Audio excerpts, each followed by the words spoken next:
Welcome to Reefing Radio, your go-to salty station for reef aquarium talk, tips and interviews. Let's dive in. Welcome back to another episode of Reefing Radio. Today, we're joined by Ryan from Charterhouse Aquatics, one of the largest and best-known online suppliers of aquarium gear in the UK. If you've ever searched for reef equipment online, you've almost certainly come across them, and I'm sure plenty of our listeners are customers. Charterhouse was founded in 2005 and is based in Hertford in the southeast of England. They stock a huge variety of reefing brands, supplying everything from salt and test kits to full aquarium systems. They also supply livestock, including cleanup crew and a mix of soft LPS and SPS coral. Alongside their marine range, they also cater for freshwater, pond and reptile keepers. And Charterhouse isn't just an online dry goods retailer either.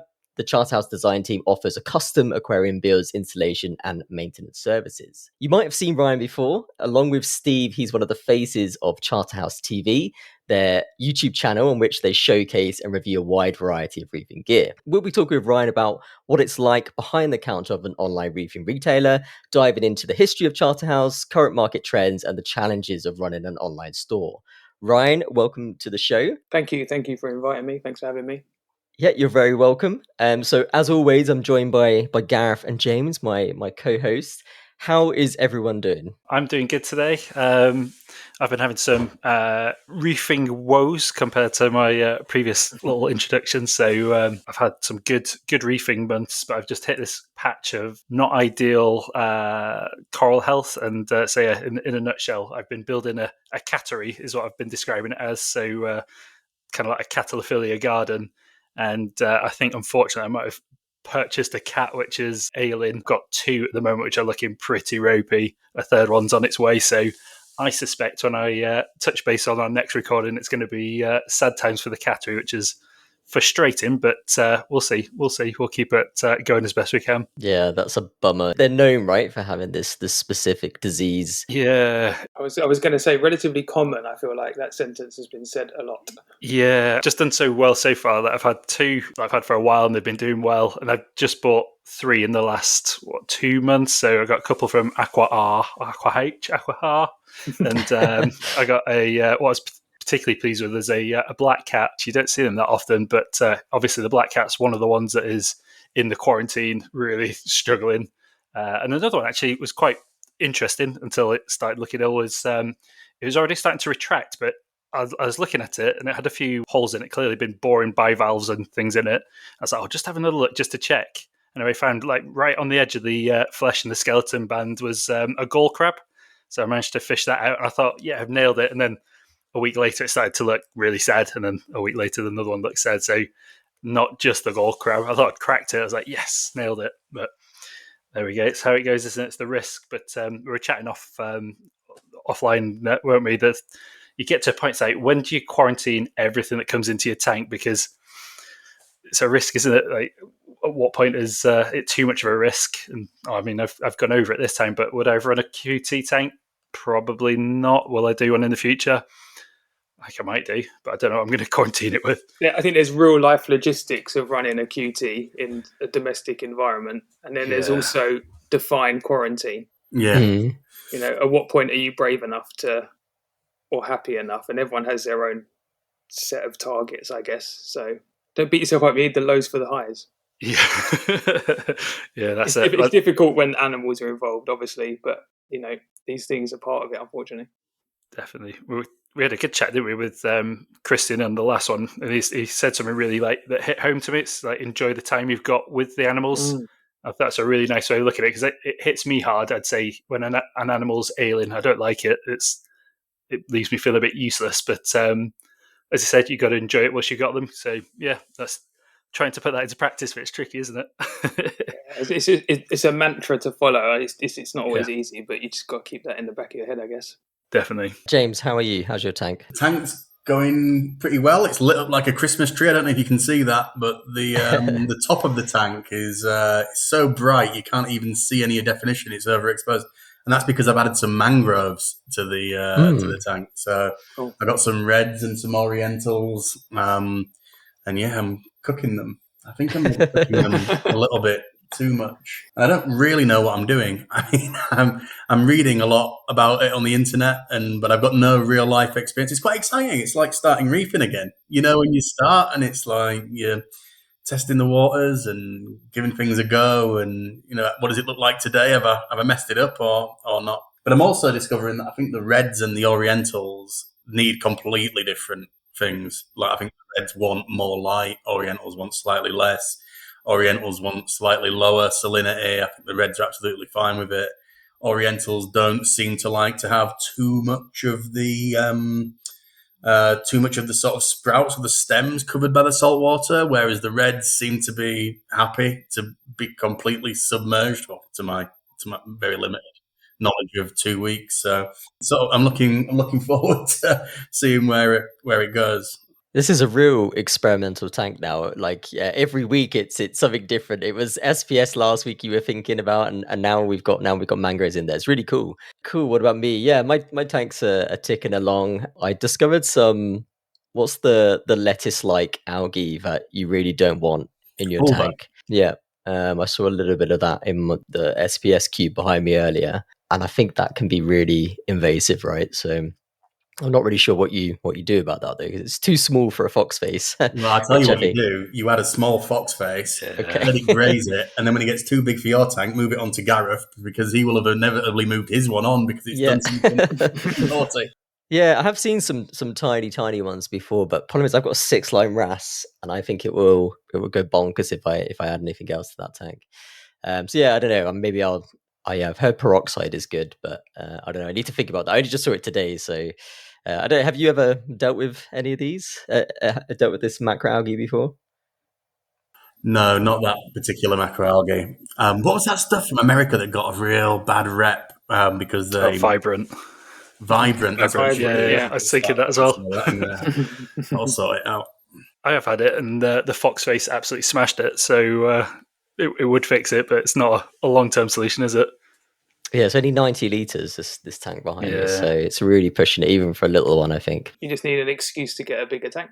Yeah. Come on, I'm the small tank guy. That's yeah. No, it's true. Yeah, this is we talked about this in another episode, right? Big tanks versus small tanks, and yeah, you're really limited with small tanks on things like that. I don't know whether like a tail spot blenny or something would, or you know, one of those algae blennies. I don't know whether they would have an impact at all, but yeah. Anyway, I'll keep an eye on it, and let's see what happens. All right, so let's jump into it. So Ryan, for anyone who doesn't already know you, maybe you could tell us a bit about yourself, how you got into reefing. Do you have a tank at the moment? In the confines of my home, no. I have had many tanks over the years. We are very lucky to have HQ here, and we can kind of mess around and play with as many tanks as we want, whether they be display tanks or whether that's tanks that we're testing or filming for social media side of things. But yeah, growing up, had tanks. My dad and kind of family members had tanks. That's kind of where it all started. I've always been into wildlife, into nature, studied at agricultural college, animal care, conservation. So, you know, it wasn't the business background, it was the animal background. And yeah, and then, you know, some years ago, this business started and came on pretty early on. And yeah, that is now I'm one of the directors here. Yeah. So it's been running since 2005. What were the origins like of Charterhouse? Was it did you come up with the idea, or what's the history of Charterhouse? No, I can't take that claim, unfortunately. It was one of the other directors, Paul. He was a web developer, actually, studied web development. And it was probably just before 2005, wanted to start his own business as opposed to kind of work for a web development company. It was kind of like what to sell. And Paul was a hobbyist, and so were some of his family members, and I was friends with him and his brother. And it was like, well, fish tanks, you know? And it was one of those kind of moments, right place, right time. Mm-hmm. It wasn't quite the birth of e-com, but it was certainly not the done thing, and it was growing. And yeah, he started it up and started in a garage, started selling some aquariums, and it just grew very quickly. And, you know, maybe 6 months or so, a year in, took his brother Matt on, who's one of the other directors, now runs our custom and install kind of side of things. Shortly after that, I came on. And then, yeah, we're now 20 years. I can't believe it. We're 20 years down the line. And we're multiple sites and, HQ here and a site in London. And obviously we're doing some of the livestock stuff and all those kind of things. So, yeah, it's funny, really, when you look back, because it's only things like this. You agree to do a podcast and you unpack it all a little bit. Yeah. We haven't really even done it on our own social media, that kind of behind the scenes on our own company. And you go, oh, it's been 20 years. Yeah, exactly. Yeah, because I was sort of doing a bit of research trying to find out a bit more about Charterhouse ahead of this episode, and yeah, I couldn't see on the website an about us. This is the history sort of thing, and it's really hard. I think, I think all three of us, James, Gareth, and I, have only been in the hobby about 5 years or so. There's lots of people sort of coming in and out of the hobby all the time, and it's quite hard to know. Is this an established business? Has this been around for years? So I didn't know you've been around that long. So it's really interesting to hear. Yeah, it's funny because I think very early on, I think that we probably did always have an about us section, and I think it's not that much of a done thing anymore. But also, as you grow, you can sometimes naively forget that people are coming and going from the hobby, and we do so much now, and everyone's got so much information at their fingertips that you try and cram all of that into the website. And to this day, we're still like, we don't shout about X, Y, and Z enough on the website. And the bit about yourself, if you're not a narcissist, kind of falls away, I guess. Yeah. That's what you guys are here for, tell the story. So was it always an online business, or has it ever been, has it ever had so you said it started at a garage, right? So I guess it was always kind of an online we've had quite a few sites now and some various iterations, actually. So yeah, it started Paul kind of just selling what you can get hold of and what the products that he liked, and built a really great website. He's really great at that stuff to this day. And then moved into kind of a light industrial unit, and we were there for a few years and it kind of grew. And I actually think we moved to a couple of units on the same site, and coincidentally on that same site was a company called ITC Aquatics, that you guys might be familiar with, and they are still around. They're slightly different guys, but some of the guys are part of the Exodus team now, who distribute Ecotech and Nios and things like that in the UK. So they started to build a little group of us. We were still online at that point. You guys might be familiar with like the Biorb range of aquariums. They were kind of in that same space, if you like, of, I'm going to say this and I don't mean to sound too self-deprecating, but we were young guys and we wanted to add a bit of cool, if you like. We felt like fish keeping generally deserved to be a bit cooler and a bit more progressive. And there was some group of people out there who thought the same. And there was some people who were doing kind of introduction into these lifestyle kind of aquariums. So yeah, there was just a really great progressive forward-thinking landscape at that time, if you like. And it was online. And then we moved to 2 or 3 units down. And then we decided, right, it's time to go big. So we actually moved into East London. And we took 2 old railway arches, which were like this really industrial kind of really beautiful architecture, open brick structures. We had one as our warehouse, and we had an office, and we had one as an aquarium showroom. And that was kind of our version of retail, if you like. We had a fish house as well on site in one of the outbuildings. And we did that for a good few years, and it was really good fun. But it was also very testing in places, not necessarily because of the business. I think it was really fun and everyone really enjoyed the space, but being in London had its own set of challenges, and doing retail in a non-retail, traditional retail sense. We didn't have loads of shelves that you could walk around. It was very much a showroom. We did that, but what it did do is it really helped us. Before we did that, we had a very basic kind of maintenance custom aquarium business. I think a lot of businesses in industry have those kind of jobs because they come around naturally. But that being in that location with that kind of setup really grew that business. And unfortunately, the time came to leave there, which is when we moved to Hertford. And a little bit more focus went back onto online. We still have a click and collect counter. So we have like a small store, but it doesn't have, racks of shelving. You can still come, access the whole team, talk about aquariums in a kind of nice, friendly, casual way. But we left the team there in London. and that's now they run our custom installations and maintenance side of things. So yeah, we've done a bit of everything actually. So you said you've got a counter where people can order online and collect. Like, do you still have that kind of showroom site that people can look at? Yeah. We still, so the click and collect is very much a mini showroom. Okay. We have a couple of custom tanks. We have a Red Sea Reefer display, some displays that we've just set up for playing with because we like them. Got a D&D tank. We are in the process of launching and bringing in the UNS brand, which I think you guys saw at the show. So we're currently setting up some of those aquariums. We have some of the key products, some of the most popular products, a fridge of plants. So if you're into the freshwater side of things, and live food fridge and stuff like that. But there's not rows and rows of products because we really do the majority of our sales pick packing from that, and it needs to be a safe warehouse environment. So yeah, you can still come. And when we moved into this site, it was quite nice after leaving all of the sites before. It was a kind of blank canvas.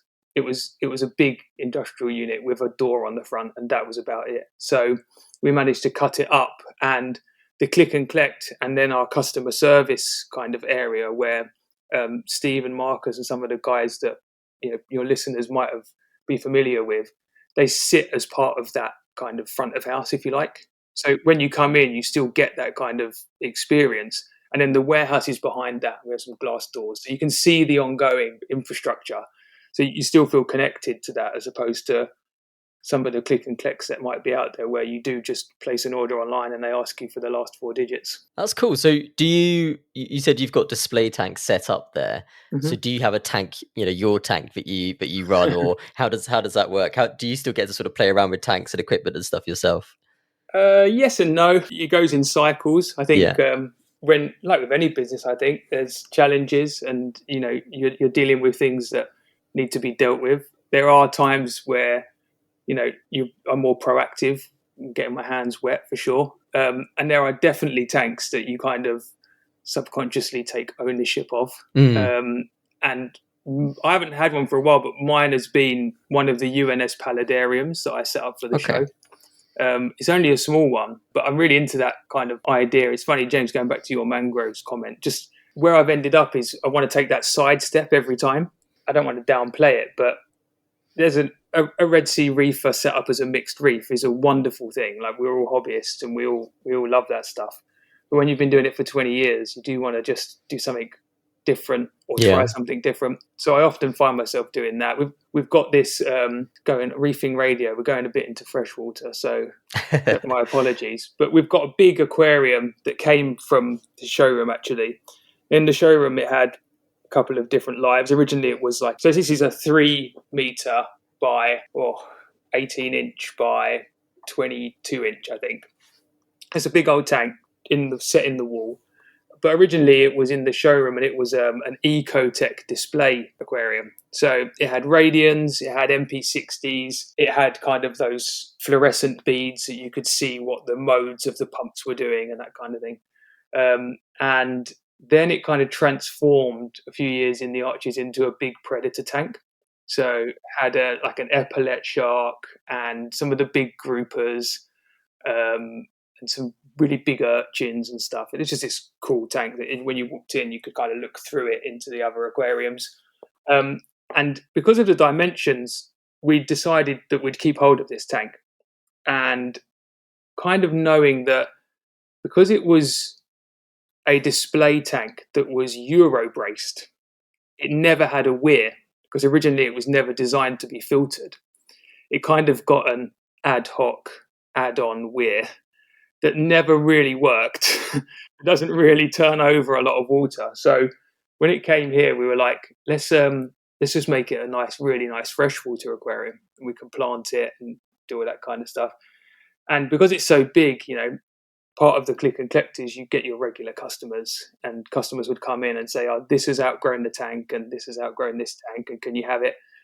And we've ended up with, don't get me wrong, they're so good looking and interesting, but this group of adult filament barbs, and when if any of you guys know freshwater, or they're big kind of active fish that form a group that are now breeding in this tank. But because they're big and active and they're breeding, they're quite bolshy and they kind of smash the place up. So it's also impossible to have a planted tank in there now. So what we've ended up with is this massive tank that everyone's got all these wonderful ideas about, and we've got a hardscape with very few species in it of barb, really. So there's lots of conversations every 3 months. What are we going to do with that tank? Are we going to drill it again and put another weir? Could we make it a big fish only system? Could you go full reef? Should we leave it how it is? We haven't quite decided on what we're going to do yet, and we've been here for 6 or 7 years. But those they're the bits that really get my juices flowing again. I don't think no matter what's going on in the business, I don't think you ever really stop getting excited about a new project, especially if it's going to be interesting or on a big scale or anything like that. Can I pitch a idea for that tank? Absolutely. If it sticks, you've got to come and help there. Yeah. I'm game. I'm well game. So that's a long tank. 3 meters, you said, isn't it? Mm-hmm. Yeah. I reckon you should just get the biggest power heads or biggest return pump and do a proper closed loop system and just have like a raging river. Mm-hmm. With like Valisol going through it and things swimming along. That would be. It's not too dissimilar to what there is now. I mean, it's like with any aquarium, I think quite naturally you scape to the dimensions of the aquarium. So when we first did it, we had this really beautiful kind of up and over sweeping wood that was all screwed and bolted together, and it looks great. And like I said, the weir was only ever put on one end. So what you have to have that kind of flow just to get water down the weir. So we've got 2 big, I can't remember what litre pumps they are, but I think they're like the biggest J-Cod or Jabal power heads that go on the side. Monsters. And it's thick glass, so it's like the biggest magnets you could find to put them on the end. And it's got a big pond pump turning the tank over. So you've naturally got that flow going across that way. I'm wondering, how big is Charterhouse? Like, how many people work there? How many orders do you pack a day? That sort of, I struggle to sort of get a sense of it. It seems massive to me from a distance. Part of the company ethos, if you like, and we're always are having to challenge this, is we really want to have everything that everybody wants in terms of product lines. So we work really hard to have a wide catalogue that appeals to everyone's needs. Now, obviously, there's a limit to that, and you do have to be sensible. But on this site, there's, depending on who's working here and things like that, there's probably like 8 to 10 people on this site. And then the same with on the maintenance team, we've got 5, maybe 6 people. But we've kind of built a network. We work with companies for the coral and livestock side of things. We've got tank builders for doing some of the custom aquarium side of things and some of our like white glove and delivery type services. So yeah, there's teams upon teams for sure. Yeah. You just touched on something there that I didn't know that you did until or was it the Aquahar show the other day? I still no one knows how to say this. No. Did they, Ryan, because you're an exhibitor there, did they say Aqua H or Aqua or Aqua? No, there was never a formal document that went out. Okay. This is how you pronounce the show. Okay. Aqua H, Aqua. So I was chatting with it was with D&D, that's right. So I was impressed by one of their tanks. Mm-hmm. How did I get it? And they sent me your way and told me about the white glove service, and that's something I'd never come across. But that was quite an interesting and sensible approach to big tanks. So like for me, I live in a tricky location, should we say, for a tank delivery. Mm-hmm. So I'm quite interested in how at the bottom of a very steep hill, muddy hill. I've carried a tank down that hill with Gareth. I can attest that. Yeah, there's a premium charge for that white glove. But no, it's clearly a challenge that everybody who's buying an aquarium over 3 foot, 2 or 3 foot, really faces. And we've kind of understood that challenge for a while. So have some of the manufacturers. Most aquariums are still delivered on a pallet delivery service, which is curbside.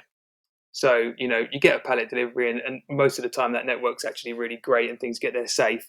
But it gets dropped at the curbside and then you have to call 4+ friends around or family members to try and get the aquarium into the house. So for years we've really wanted to do it, and we've always obviously had our maintenance and installations team, but they only have a certain geographical reach until at some point it starts to not be very cost effective for certain aquariums if you've got to put 4 people halfway up the country.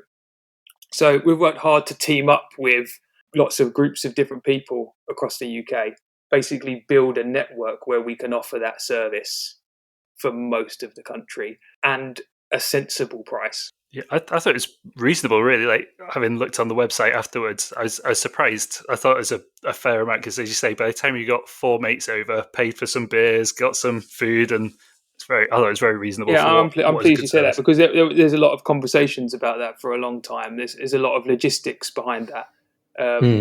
But yeah, you can't make it double the price of the aquarium. Now, obviously, it's all related to the cost that you're paying for the aquarium, the price you're paying for the aquarium. But yeah, it needs to be. I think people are willing to pay for it because it's a real pain to get some of those aquariums in, or some of the bigger aquariums from the big brands. You have to build the cabinets and things like that as well, which some people love and is part of the fun. And some people just go, I'm not building a stand that I'm going to put 1,000 litres of water on. Yeah, not a chance. So just being able to offer that service, I think, is important. Yeah, I hadn't heard this term before, white glove. So that just means it's well, how would you define this actually? It's funny because when we launched, it wasn't called white glove. Okay. Like the working title was white glove because that is kind of a known term for bringing something into the room. Yeah. But we used to have it deliver, assemble, install. And those words do explain it, may be a little clearer, but in the context of just the deliver bit, white glove made sense because delivery could still be curbside. So delivery is curbside. White glove is maybe we do. We don't turn up in white gloves, but you do turn up and you bring the aquarium into the desired room. And then there's add-ons to that. There's assemble, which is, does the cabinet need assembling? Do you want the equipment put in place? Do you want your lights set up, or do you want a basic aquascape? Or you can go the whole hog and say, I want it installed and have a complete setup. And then I guess the add-on to that is maintenance as well. Yeah. Okay. And most of our customers are hobbyists, so you're doing one of those first 3. But we do have a range of clients, both commercial and domestic, who want an aquarium and don't want to know about it. There's a US-based podcast called Reefing, and one of the hosts of that is a aquarium maintenance guy, and it's really interesting because it sounds like he has lots of like very wealthy clients essentially who, as you said, they want a nice tropical aquarium in their house to look at, but they don't want much to do with the maintenance side of things. And I just guess as a hobbyist, I can't relate to that. I can't imagine not wanting to be hands-on with it myself. But maybe if I was a multi-millionaire and I was always on holiday or running a business or something, I'd still want the tank, but not the stuff that comes with it. So is that with your sort of maintenance side of things? I mean, is it? Yeah, you said some of it's kind of businesses. So I guess, is that the kind of case that you see sometimes aquariums in hotels and things like that? Is that the sort of thing that you do? Yeah, it's exactly that. Yeah, so Matt, one of the other directors, kind of runs that side of things, and we're still based in East London. So a lot of our clientele is in London and the surrounding areas. We have done stuff up in Liverpool and further afield, down in Dorset and places like that. But it's a mix. There are domestic customers who like the idea of a fish tank. I mean, we just put a walk, I say just, the last few years, we put a walk over tropical pond in a customer's house. Wow. So you literally, it's a big barn conversion. You walk in the front door, and the floor between the front door and the back door out into the garden, you walk over a fish tank and you look down into a tropical aquarium. That's amazing. Unbelievable scope, and these ideas that people come up with. But he would probably classify himself as a hobbyist, but he doesn't do all of the cleaning and the testing, so that there's that part of it. And with any of these, you can go onto the website and check out like the case studies that we have on the website and see these jobs. But then others are commercial jobs. We have a jellyfish, a big 3+ meter jellyfish tank in a club in the West End. So, like dance floor on one side and then kind of chill out area. And this is a divider of jellyfish and obviously the color changing LEDs. Very recently, probably the most recent case study on the site is a piranha aquarium in a restaurant, which is called Piranha. And but what's interesting is the aquarium is raised so high that it's almost floating. So from one side, you're looking at the aquarium and it's set very high into the wall. And then on the other side of the aquarium that you could look into is the bathroom. Now, because it's the bathroom, it has to be quite high. Yeah, so okay. The sinks are below the aquarium. So you wash your hands and the fish tank's above above the sink. And it's, a piranha red-bellied biotope, which is really cool. My Apex alarm is going off. Oh no! I've got to turn this. Yeah, it's crazy. I like the tune. That's exciting. It's really annoying, actually. But is it just like?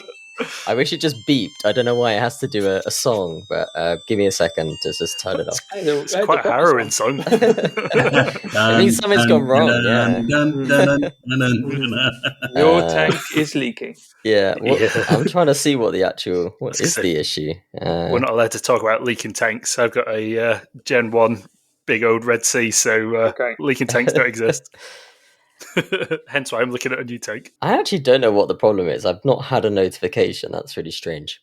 Oh well, sorry about that. Charterhouse I've used just since I was in my freshwater days and now in my saltwater time.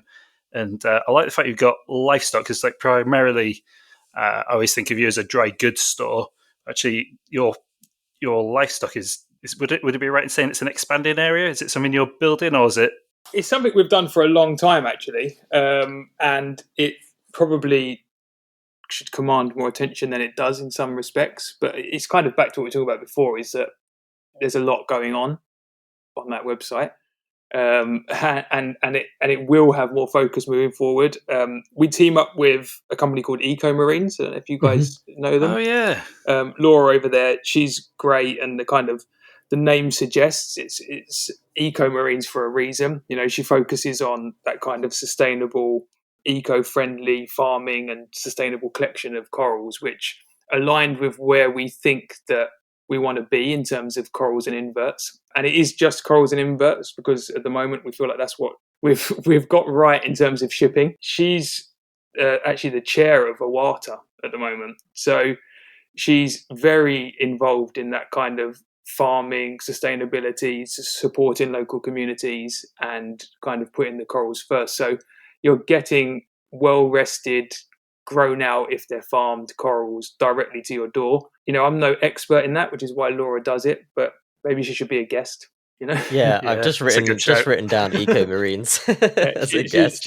She's really great at what she does. And look, you can definitely buy cheaper corals out there, but the focus on keeping the hobby sustainable, not just the collection of them sustainable, but the hobby itself.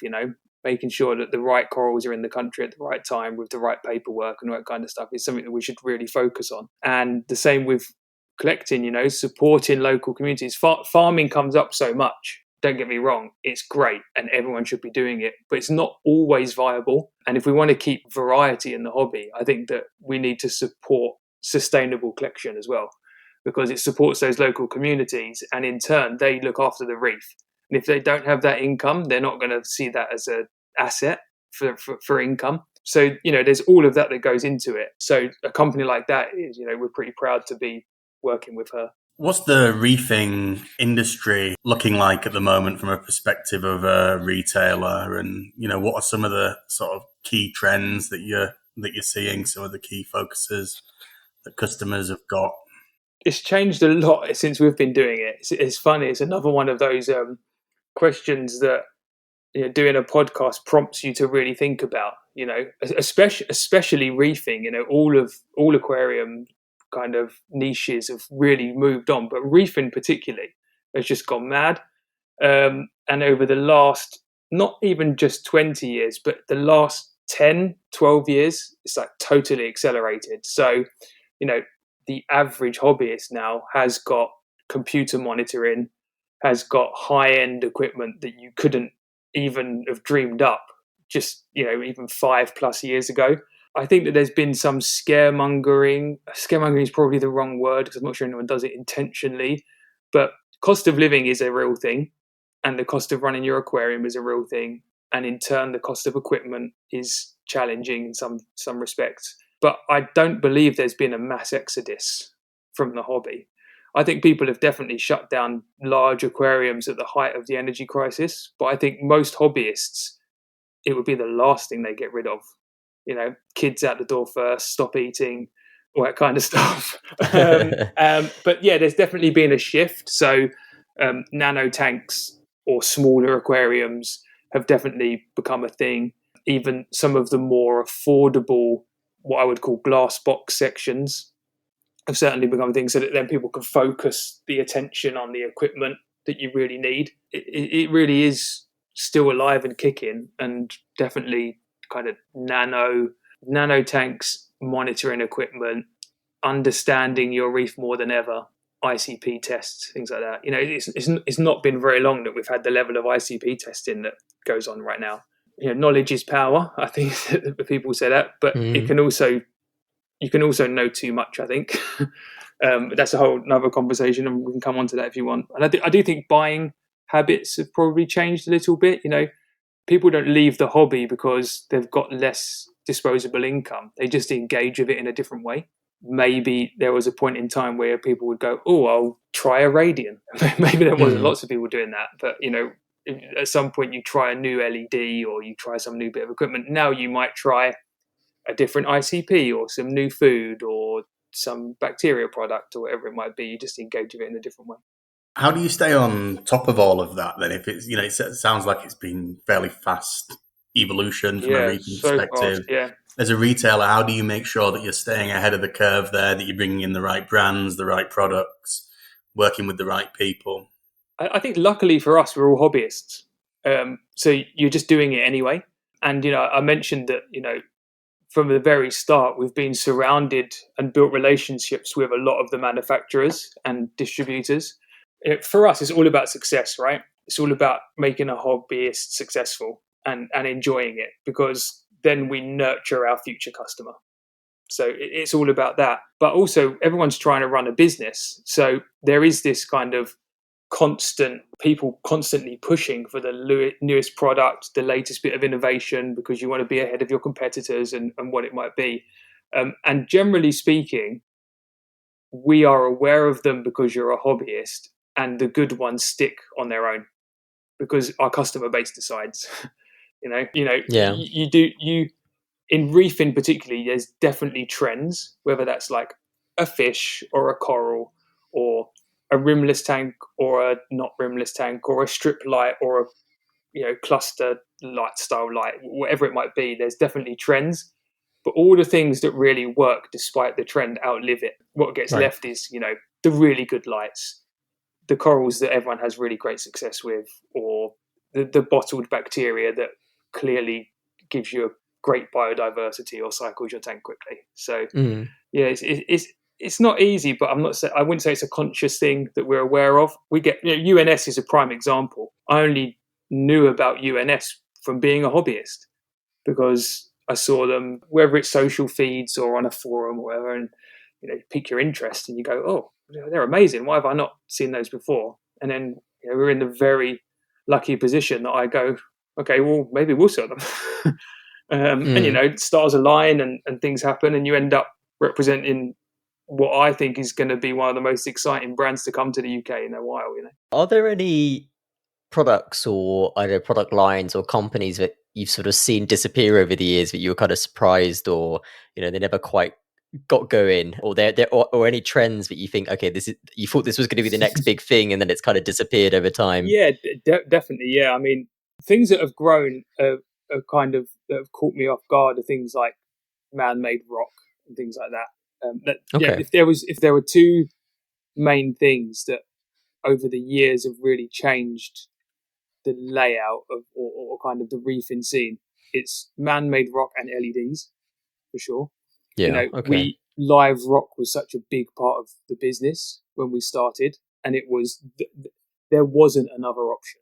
Like, some people went for like traditional white ocean rock when they were escaping an aquarium, but most people were buying live rock, and there were definitely varying degrees of in quality of live rock. But everyone had live rock. So then, when this kind of man-made rock came onto the scene, which was driven out of an ecological, environmental, sustainability side of things, it was completely the right thing to do. Had so many benefits. We were a bit like, oh, what's going to happen to live rock? Now there's not loads of live rock out there, and there's permit issues and collection issues and stuff, and there'll be someone better suited to go into the deep details of why that is. But it's given. Now I look around the warehouse, even just a few days ago, and it's probably 10 different types of really good man-made rock. And then, as often happens, it kind of trickles on with the product that you then really need is really great bottled bacteria, because what you lose from having live rock, you're trying to put back into your aquarium. So that's been really interesting to see and look back on. And the same with LEDs. When we started, there wasn't really LEDs outside of freshwater color changing LEDs. We were selling fluorescent bulbs and metal halides. And there are still people out there who love that stuff, but they came with all their own set of complications. So TMC were one of the first guys to really start that with a range called the Aquaray range. And you guys might be familiar with it now if you've not been in the hobby for too long, as like just a part of the landscape of LED lights. But when they first came out, they were very different. They were kind of like a strip of LEDs in a case with a heatsink on top, and that was it. So you almost bought them like you would buy a fluorescent bulb. And they weren't quite a round profile, but they were just an LED strip. They came and there was a white and a blue, and then there was a different spectrum of blue, and then there was a UV, and then there was a Fiji purple and all that kind of stuff. And suddenly it unlocked this whole world where you could light your tank with LEDs and the corals actually grew. They replaced fluorescent bulbs, and they solved a lot of the heat issues. I mean, there was a tank that we were selling really early days. It was really popular by JBJ. I think D&D were bringing them in at the time. And this is even like pre-stylish rimless aquariums. So imagine like old school, bow fronted, all in one on the back, plastic lid, plastic rim around the bottom. And it was designed to be a reef tank. So it had a 150 watt metal halide in the lid. I've heard about these tanks, yeah. Everyone who bought them just cooked everything. Yeah. So then we literally sold a bundle online with a chiller and a pump. Okay. And even had a little accessory came out that sat in the rear of the tank. So like you had an external filter on it that gave you an in and an out to feed the chiller. So, there were all those kind of challenges. So LED lights, and now, again, just look around the warehouse and on the website at the amount of quality LEDs out there. Even some of what we would call affordable LEDs, you can put them on a tank, and provided you're tempering your expectations with certain very light loving species, you can grow a coral reef under them. Early on, I remember when Red Sea was just a range of small additives, like had a couple of additives and a wooden air stone driven Berlin skimmer. And that was kind of it. And now look at Red Sea. They've done a great job of things. The departure of Reef Factory recently. I mean, you're not going to say that people didn't see it coming, but it's always a shock when a brand that made such big waves ends up disappearing completely off the landscape. It's really interesting, and I think there's probably been lots of brands like that. But it's like with all of the trends, the good brands generally tend to stick. And you mentioned Vibrant earlier. That was one that Vibrant came in. Everyone sold a lot of Vibrant. I bet they did, And then literally within a week there was no Vibrant. I don't think there's been many products like that. I don't think there's many people who put enough effort into making a brand successful and still manage to do something that you shouldn't really be doing, because it's impossible, really. There's so many people who you put in these products. They're responsible for the life of their aquarium, their pride and joy. It doesn't take too many to go wrong for the problems to get flagged. So I think that most brands out there are doing a lot of R&D, and a lot of brands, I think there's a lot of brands who are started and certainly run by hobbyists. So you don't randomly wake up one morning as a successful businessman and go, I'm going to make aquarium products, because Yeah, you're probably yeah. not going to make all your money in them. So you find that people are coming from a good understanding, and whether that be, like Reef Elements and those kind of guys, they all come from a chemistry background, but they're hobbyists, so they apply their skill set to the range of products. Or Vince, Aquarium Connections, who makes a lot of our custom aquarium work, he was in glass before, and now he's making coral spawning systems going around the world. But he was a hobbyist, so you come from that. So people manufacturing, producing, R&D in the products normally have a good understanding of what they're going to be used for, and that's sometimes why you end up with a relatively expensive product. One thing that I think is important for all of your listeners to understand, I'd imagine it can feel like when you buy a really high-end product, like an LED or really expensive aquarium, that somebody somewhere is making loads and loads of money. And it's absolutely not the case. Okay.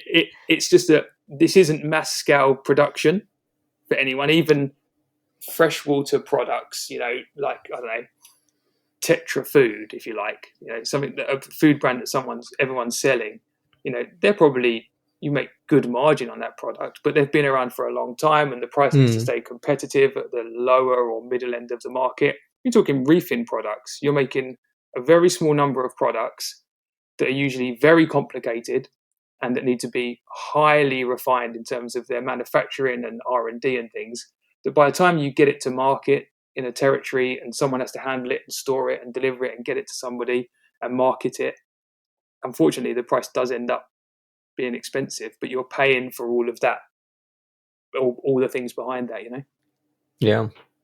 So what you're saying is reef tax isn't a thing. Yeah. I mean, look, it may be somewhere, but I certainly know that we're not applying it. We'd all be richer, Yeah, I genuinely don't think it is. I think it, and again, I'm not the best positioned for this, but I think it probably applies more sometimes in livestock, depending on how it's being grown, where it's coming from, the methods behind that.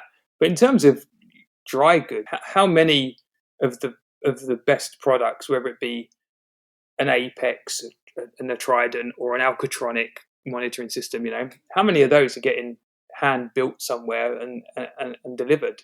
There's not loads of them, so nobody's going, oh, it's triple the price and make the customer pay for it, because it doesn't really work. I think there's always a market price for everything. There's a ceiling. And there has been products over the years that have come to market, and we're in a fortunate position now that, yeah, there are brands that we seek out, but most manufacturers or new brands that want to get onto the marketplace normally find companies like us and say, we'd love for you to sell the products, and you've got a platform, and we get really excited about it.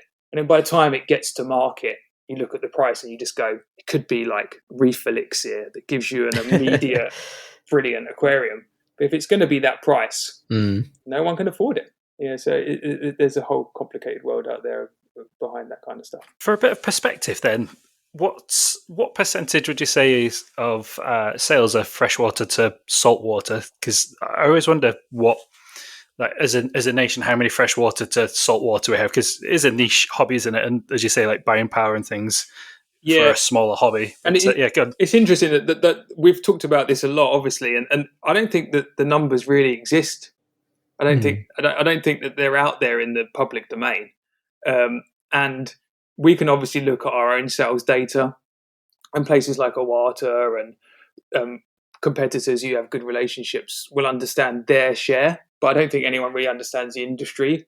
As a whole, fish keeping, it's almost certainly weighted freshwater in a big way. Yeah, definitely. And I think that's a gateway into reef keeping, and some of the more niche kind of high-end aquascaping and things like that. But for us, the lion's share is reef, and it always has been. Very early on, maybe there was the exception, but I think that if you're a company of hobbyists who kind of pride themselves on progression and the latest tech and cool products, you even subconsciously find yourself in reef keeping. That's where a lot of innovation takes place. That's where a lot of pushing boundaries takes place. And we have definitely found ourselves, don't get me wrong, we definitely have a freshwater customer base, and they're really important to us because, they are the mainstay of reef keepers as well. So that it's part of that journey. But yeah, we definitely sell more saltwater than freshwater products. In my mind, it sort of makes more sense for a reef-focused business to be able to do a good job selling freshwater than a freshwater focused business being able to do a good job selling reefing equipment. I think it's very difficult to, do everything all the time, and I think that we definitely try to do that, but there are niches within niches and within niches, and just the freshwater being such a big part of fish keeping in the world, really, not even in just the UK. Again, there's a wider product set. We have a comprehensive catalogue where I think we offer a lot of things to a lot of people. It could be never ending if you did every single freshwater product, every filter, every CO2 kit, every test kit, every type of food. So I think there's certain brands out there, and I mean retailers, who find their position, find their place, and do well at it. And then just as time goes on, you become an expert, And there'll be aquascaping stores out there that, we'll sell aquascaping tools and accessories and CO2 and planted substrates, but we'll never be, maybe never say never, but there are clearly like niche aquascaping stores who do a really, really good job at it. And that's the same with livestock as well. There'll be some livestock stores and focus stores that are really great at coral farming, or really great at importing these types of fish, or whatever it might be, And so everyone finds their niche, and it's important that we all have that diversity. I remember when I got into the hobby, I found it quite overwhelming, sort of knowing, is this brand better for this, or which one should I? Just yesterday, even, I was looking at calcium test kits, and I was like, well, there's so many options now. Why should I pick one over the other? And I just wonder, from maybe your perspective as a retailer, what advice would you give to someone that's sort of new in the hobby, that's trying to navigate this landscape for the first time? What you hit upon is probably the most replayed conversation in this office, and quite how you present the kind of catalogue that we have in a way that everybody can understand it. You certainly, as you go on in your hobby, I think you become the person who goes, well, I know what I use. Yeah. So what I want to do is I want to navigate a website where I go, test kits, this brand, that one in my cart. Yeah. And that's what I want. But if you are somebody new to the hobby, or exploring a new method, or something new, where do you start? And I think that we are probably on the precipice of mark however many tens and hundreds of menu structures that we've had. But at the moment, what we do is we split it into what we call collection and what we call brand. So if you don't know what you want, you can search via collection. And it doesn't quite get you to star rating, although we do have kind of staff picks, if you like, that we might use or believe in. But you do have customer star ratings as well. So if you go into conditioning and you go into phosphate control, then you start to condense the catalogue down into products that are designed to control phosphate. And then you can start to see a breakdown of either brand, or you can break it down into star rating, or you can look at top picks, or you can sort the order into bestseller and kind of make your own decision. But even that only gets you so far, which is kind of where a lot of our help guides and Charterhouse TV really came from. And it was like this idea that we could present some information to customers in a format that they're familiar with absorbing, as opposed to whether it's navigating or even nowadays reading through. And I think some people still really love that, but most people want to be given the information, what should I use? Yeah. And the truth of it is that no two aquariums are the same. And there's no two products that will work exactly the same way on two different ecosystems that are completely closed.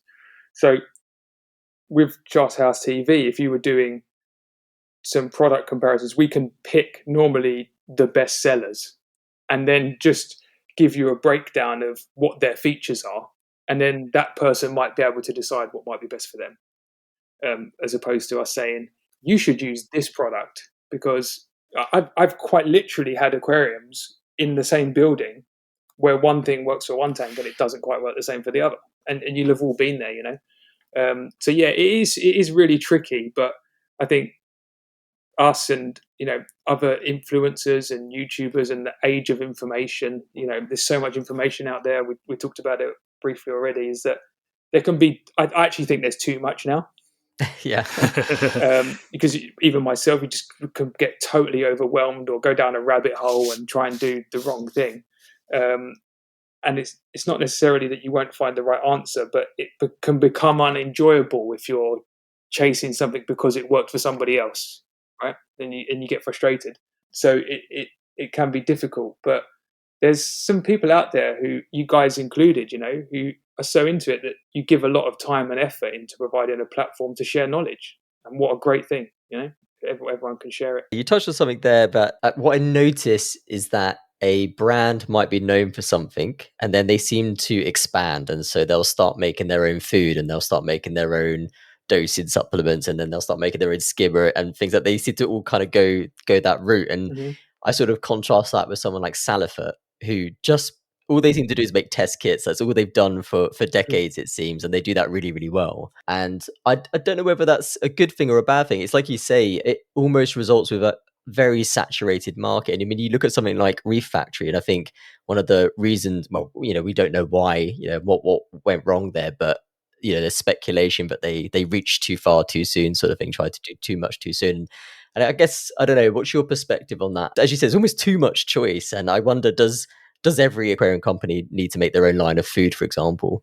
No, and I think that there are natural side steps, and there are some steps that clearly flag in your brain, you know, just as a hobbyist or even as a retailer, you know, you go, oh, those guys are going to do that now. I wonder why. And if it's not delivered with a backstory, or it doesn't have the opportunity to be tried and tested and proven to be a success, then I think there's always going to be natural trepidation into whether they're a good product.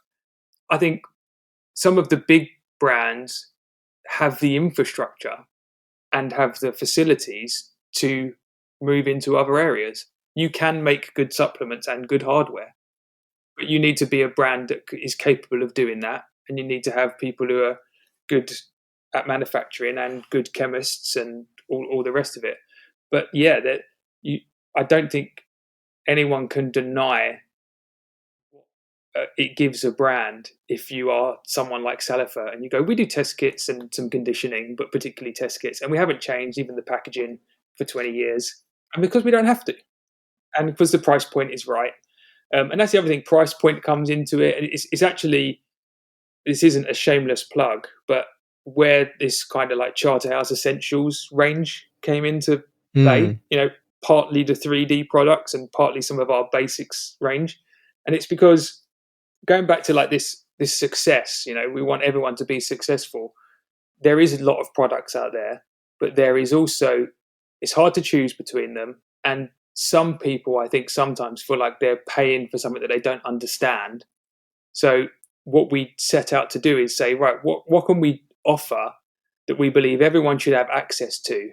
Very basics, you know, like filter floss, carbon, GFO, glue, some putty, that is reliable, and you can feel comfortable that this is something reliable because you're willing to put your own brand onto it. You're not paying for a brand, or you're not paying for, you know, something that isn't to do with how good the product is. And sometimes a product doesn't need to be revolutionary. Filter floss doesn't need to be revolutionary. Filter floss just needs to work, you know.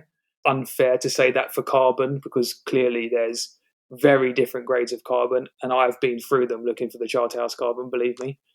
But there is a level of carbon that achieves the job that you want it to achieve, that it strips some organics out without damaging other things. I think there is a bit of that, but yeah, there are definitely brands out there that are just trying to grow, and I think there are brands out there that are doing that with good intent, right?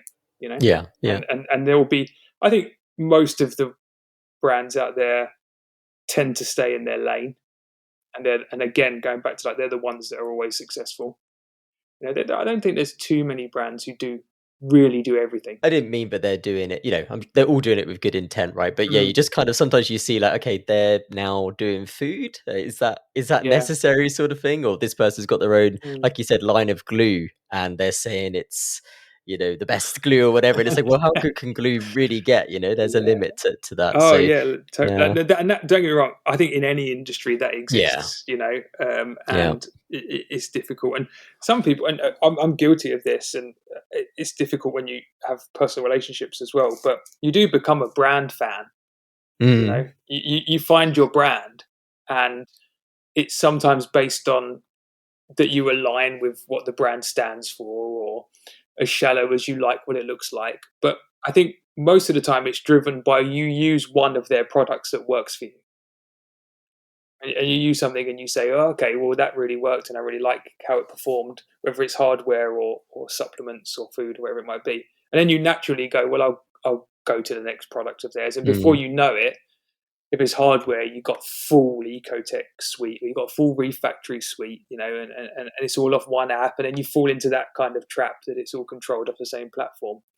And then there's other people out there who just know what they want, don't care about that. And I know that that's the best light because I've researched it to the nth degree, and I know it's exactly what will work for my setup. And I'm going to have this reef return pump, and I'm going to have this heater system, and I'm going to have that controller. So I think that maybe some people enjoy that kind of overwhelming, kind of intense research kind of stage. And there's other people, it's a bit like the custom aquarium stuff. There's some people who just want to buy a system that comes with all the hardware. For new hobbyists, I can imagine the idea of, okay, I can just, let's say I've decided on this Red Sea tank and I'm just going to buy all the Red Sea equipment, use all the Red Sea supplements, etc. And I just know it's all going to work together and I can control it all in this app and can really see the benefits of that. And I'm probably more of that person, but just I've got bits from all over different brands and, don't have a sort of real preference. And like you say, kind of go with what works or what I like the sound of. So, but yeah, I could definitely see the benefit for new hobbyists that kind of, I'm just going to pick a lane and stick with that because I know that they make good products. I know that they make, I really like this skimmer, so I'm sure all the rest of their equipment's good too. Yeah. And one thing, like Red Sea have positioned themselves really well there. Just touching on that, they are one of the only companies, and I think there are some others that get close with brands that they represent or bring into the UK and distribute. But Red Sea have got a full suite now, basically. Yeah, they're not short of having something completely off the shelf. So why wouldn't they offer that? And why wouldn't that be attractive, especially to a new customer? One thing that we pride ourselves on being hobbyists, whether it's you talk to Marcus who runs our customer service, or Steve, or whoever it might be, or myself, is that we do still have a phone line, or we have the click and collect. It's an important part of our business because I think that online retail can often, from the outside, be Amazon, and don't get me wrong, we all shop on Amazon, Amazon's not going anywhere, but is it the place to shop for your hobby? Probably not. And you do need that kind of, I don't know what I need, or I don't know what I want, or I have a problem, then you reach out and you have the conversation, and whether that's watching a video or engaging with a podcast, or whether that's going into a store and having that conversation, I think it's really important that everyone remembers that there's that kind of network to talk to and work out what you need, because it can be super overwhelming for a new customer for sure. So something I wanted to, and you've just touched on there, wanted to go on to is the customer service. And that's something for me that brings me back to Charterhouse, in that I've bought from, like you say, Amazon, all the different websites, and inevitably at some point something will go wrong. It's the nature of the beast. Like, you do what you can to prevent, but it will happen.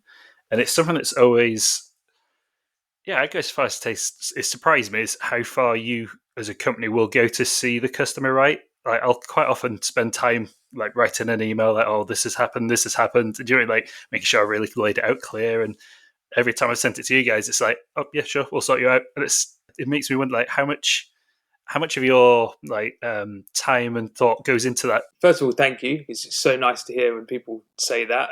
And one of the take homes from the show was exactly that. So many people that would come up to us and say, I've used you for this, and I bought this tank and this and this and that from you. And there's even some people that I pieced together in my head. Kind of, we've got hundreds of thousands of customers, and a lot of them are very active. But you go, oh, I kind of know that tank, or I know that guy.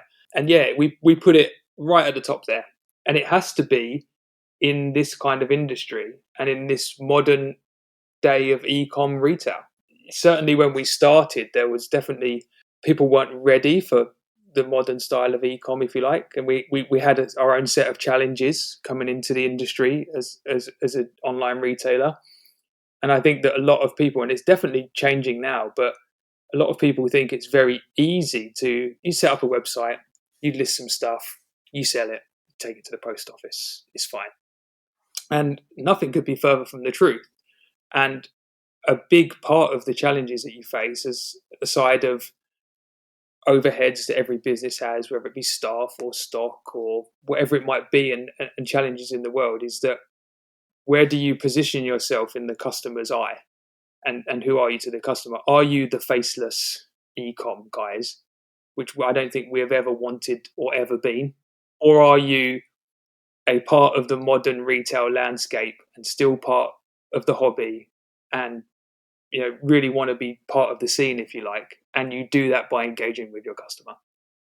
We put it right up there. I have this case in mind where I've got a Red Sea reefer, an old Red Sea reefer, and I was doing some working on it, and I found there's a little leak coming out of the bulkhead.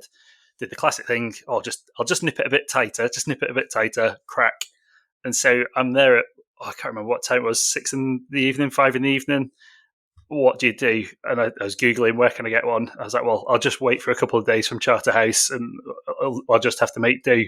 Just try, ping an email and just be like, I don't suppose. I was shocked at how fast she got that to me. It's like, yeah, we'll sort you out. And I think it was within 24 hours, I had that bulkhead back on. The leak had stopped. And it's a stressful position to be in, is it? Like, it's panic stations. And for me, a web business, as you say, is quite faceless. Mm-hmm. But that's not been my experience with you guys. So that's just great to hear. And thank you for helping me. I appreciate that. But the reality is that that's exactly what we set out to do, and I think that a lot of the manufacturers do feel the same. And if you have an understanding, you know what you need to bring in, and you know what you need to stock, and you can't just stick with the aquarium. The amount of Red Sea spare parts that we stock and sell, especially as the years go on, different iterations come out, and things, it's not because they're a bad product, things naturally fail. So we would never go, well, let's take the sale off of the customer very early on and then not support it, because it doesn't build any lifetime value or success in the customer, which does us no good as a business. But from a hobbyist perspective, you also know, I know what's going to happen there. So that pipe has got 2 threads on it, and someone's going to tighten the bottom one up and undo the top one, or whatever it might be, And it's funny because Marcus, who does most of our customer service, he's got something in our email system which is basically like they're not quite pre-planned, but they're almost like a bit of a canned response. And right. You would imagine that most of them are, where's my order, tracking issues and stuff. But when you look through them, they're all really common problems. Right. a reefer with this bulkhead, my this KH product has solidified. Is it gone off, or what do I need to do? Or this product doesn't work anymore. And it's like, well, you actually have to unplug it and hold the play button down for 10 seconds and plug it back in, and it resets and you're away. Auto top-ups and things like that. And again, that's just part of, yes, it's definitely part of our business model, but it's much easier to do that and understand the situation if you've been there and you're into it and you're a hobbyist, You're an online store. It'd be interesting to hear your perspective on online versus brick and mortar stores. I'll give you my opinion. I think that bricks and mortar stores are an essential part of this industry. And from the day that we set up Charterhouse, we never set out to take over or change how people shop. It was simply to provide a service and a way of shopping that wasn't going anywhere in the best way. Because if somebody doesn't, in our opinion, if somebody doesn't take hold of online shopping, and let's face it, particularly hobbies, every industry has a strong e-com kind of side to it. Somebody will do it and they will be faceless with it. And whether that's one of the big corporations or whether that's somebody who's just looking to make some quick money, if somebody gets into the hobby nowadays, and more, I think as time goes on, this becomes more applicable, they don't just engage with a local fish shop anymore. You might go to a local fish shop, and let's just assume we're talking like good local fish shops, and I think that there's a lot out there now. You see something that inspires you, and the first thing you do when you get home is you go on YouTube, or you go on the internet, or you look for those things. And what you want at that point is somebody who's got the industry's best intent at heart to take you under your wing. And you want to say, yeah, this is a really great hobby. Come inside, and this is what we do, and this is how we do it, and this is how we can support you and take you on your journey. And yes, they might go back and forth to the local fish shop, but I don't think anyone's going to stop the customer doing that back and forth. So I think it's up to all of us to make sure that we all support the hobby as a whole and that nobody takes over any part of it, because it's not going away. Someone's going to shop and research online, and somebody's going to need to go to a shop and buy fish and corals and have a reef meet or buy RO and salt water. And I think everybody should engage in a positive, friendly way so that more and more hobbies are successful and that it all grows. Yeah. And that's always been our opinion, which back to the previous conversations is why we have a phone line, why we have a face, why we do these podcasts, why we have Charterhouse TV, why we go to the Aqua Show, all of the above. It's a retail ecosystem, isn't it, to some degree? And Absolutely. I think what you've sort of described in terms of how Charterhouse operates, it's sort of elevating standards. In your case, it's about elevating those online standards. And a lot of that is by being able to offer a certain service, whether it's the white glove service, whether it's the person at the end of the telephone, etc., that would have been the reserve of the bricks and mortar stores in days gone by. And I think in some respects it can, like, competition is good, because it should increase standards across that whole ecosystem. Mm-hmm. Yeah, and I think that where you have problems is maybe where shops or other online businesses, whatever it may be, get out competed and then you lose them. It feels like that's a shame because some businesses are getting bigger, some businesses are losing, but that's natural, right? That's capitalism to some degree. And you said it in relation to the brands and the products that you select. At the end of the day, it's the customers that vote, and they vote with their wallets. And, it's really down to the retailer, whether they're bricks and mortar or online, to make sure that they're competing, they can elevate standards, they're adding value and all of those good things. And if they are, whether they're bricks and mortar or online, then they'll do okay. I think that's right, and it's all good competition. Nobody should lose out to bad competition. But if it's good competition and it's got the hobbyist's interests at heart, then it can only be a good thing. Nobody's going to stop looking at the internet for a source of knowledge or shopping, and also people are always going to enjoy, in a different way, the high street experience. And it's not just this industry, it's every industry. The high street is changing and people are changing and adapting with that.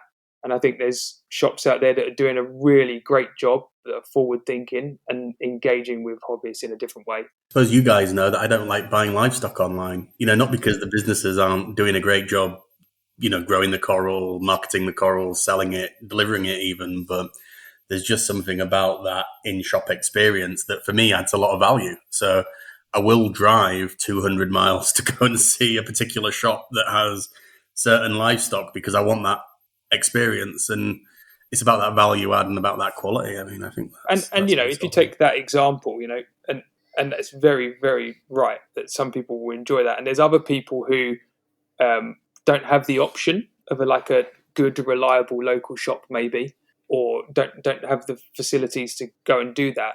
And if they do look online for a shop, do we all want that to be somebody who's, turning over corals and inverts and fish quickly and shipping via terrible shipping services, or bringing in illegal things and selling them, out of a back door or via a third party where there's no support?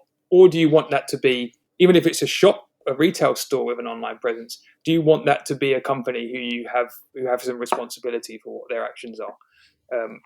And there needs to be all of the above for this to grow. So you've mentioned Charterhouse TV a few times. Could you maybe tell us a little bit about that? It's one of the most fun parts of my job, I think. Like, me and Steve really, really enjoy it. We both feel like we don't do enough of it. We definitely have plans to do more and more of it. And probably the last 6 months have been building a part of the business that will allow us that free time, because it's really fun. I feel like it's a really important part of the educational side of things that we want to give to the customer base. But my God, is it hard work? It's like, it's so much work. And from starting it, I have a whole new respect for the influencers out there and the guys who run big YouTube channels, because it's definitely a learning curve. You know, learn to be presenters and editors and planning and understanding how to get messages across. But it's also a resource and time sponge. We did a lot of it, and then we obviously all have our own jobs outside of that. Don't get me wrong, it's part of our job, but we run a busy business. So it's very easy to get distracted, and there's always a hierarchy in the to-do list. And what I've worked really hard the last 6 months to do is to push that kind of back up to the top of the list. So we definitely want to do more of it. So there's more coming, and I think that it helps. We touched on, you know, understanding products, and you can only read so many product descriptions, or, you know, those kind of things. And video is easily absorbed. But there's also, you know, some of the points we've touched on. There's so much depth to this industry, whether it be behind the scenes type looks, or really digging into how things operate at a manufacturing level, or the coral side of things, or the custom aquarium side of things. So we have a lot to show people. We just need to get on with it. We've had a good conversation today about Charterhouse, but I've not really heard about you as a hobbyist. So I've got a few quick questions for you. So first one is saltwater or fresh? I'm on Reefing Radio, so I'll say saltwater. But there's a slice of my heart. Freshwater ecosystems, I'll call it, will always have a little slice of it. Favourite coral and or fish? I'm not the stick guy, for sure, as much as I appreciate the time and effort that goes into them. So I'm going to say, like, impressive, natural looking soft corals, Euphilia, something that adds a bit of movement that you might see. I'm most impressed by aquariums that look natural, or like a biotopy type thing, as opposed to the modern reef. Final one is a no budgets hold build. What would you build? I love a paludarium, and trying to stick into that kind of doing it in saltwater would be a really, really fun project. You know, saltwater paludarium, or some kind of tidal ecosystem. Those kind of things always, if there was not just money, but if there was limitless time and money to research it and make it happen, then I'd probably do something like that, or a native tidal tank. I've gone down that rabbit hole this last week or two, a native tidal tank. The idea of like moving water in and out and wave boxes. Yeah, like that. All of that stuff is just like fun, just thinking about it and planning it. If I was going to do like a traditional reef tank, I would probably, I've always wanted to, but never committed to a biotope reef. So you go like, right, Maldivian South Atoll, and this is what we're doing. And it's probably very few species of fish and coral, but you go for that, you know? Yeah. And the difficulty is that you see things you like. And I've done this in freshwater a lot. You go, I could really do with that kind of species to do a job, you know, eat a bit of algae or something. Well, they're not strictly from there. And you go, well, I'll make one exception. And then before you know it, you just got a big mixed tank.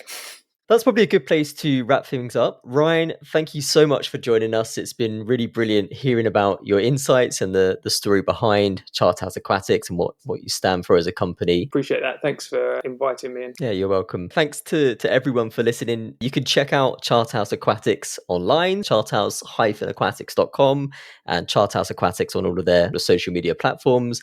And as always, you can find Reefing Radio on Instagram. We're now on YouTube, Spotify, and all of the various podcatchers that are out there. Give us a follow, drop us a message, and let us know what you thought of today's episode, and we'll see you on the next one. You've been listening to Reefing Radio. Subscribe, share, and stay salty. Reefing Radio, over and out.